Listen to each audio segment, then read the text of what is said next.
বিধানসভা ভোটের দিনক্ষণ ঘোষণার কয়েক ঘন্টা আগেই মুর্শিদাবাদের সেনা রুট মার্চ। আগামী 23 এপ্রিল মুর্শিদাবাদে হবে বিধানসভার ভোট। অবাধ ভোটের আশ্বাসে স্বস্তিতে সাধারণ মানুষ। 2026-এর বিধানসভা নির্বাচনের আনুষ্ঠানিক নির্ঘণ্ট ঘোষণা হওয়ার ঠিক কয়েক ঘন্টা আগেই মুর্শিদাবাদ জেলা জুড়ে শুরু হয়ে গেল নির্বাচনের জোরদার প্রস্তুতি। নির্বাচন কমিশন যে এবার এক চুলো জমি ছাড়তে নারাজ, তার আগাম আঁচ পাওয়া গেল জেলার আনাচে কানাচে কেন্দ্রীয় বাহিনীর ভারী বুটের আওয়াজে। রবিবার ভরতপুর থানার জজান পঞ্চায়েতে বিন্দারপুর, শটডাঙ্গা ও যোধপুর সহ বিভিন্ন গ্রামে যখন সামরিক বাহিনীর জওয়ানরা রুট মার্চ এবং ভোট গ্রহণ কেন্দ্রগুলি পরিদর্শন করছিলেন, তার কিছু পরেই আসে কমিশনের সেই বহু প্রতীক্ষিত নির্বাচন ঘোষণার খবর। রাজ্যে ফ্রি অ্যান্ড ফেয়ার বা অবাধ ও শান্তিপূর্ণ নির্বাচন সুনিশ্চিত করতে কমিশন শুরু থেকে সাধারণ মানুষের মন থেকে শঙ্কা ও আতঙ্ক দূর করতে তৎপর।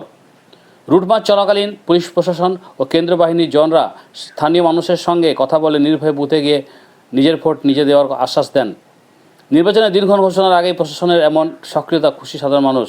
তাদের বিশ্বাস, প্রাক নির্বাচনী এই সুসংহত নিরাপত্তা ব্যবস্থার কারণে এবার অন্তত নির্বিঘ্নে ও স্বাচ্ছন্দ্যে ভোটাধিকার প্রয়োগ করা সম্ভব হবে।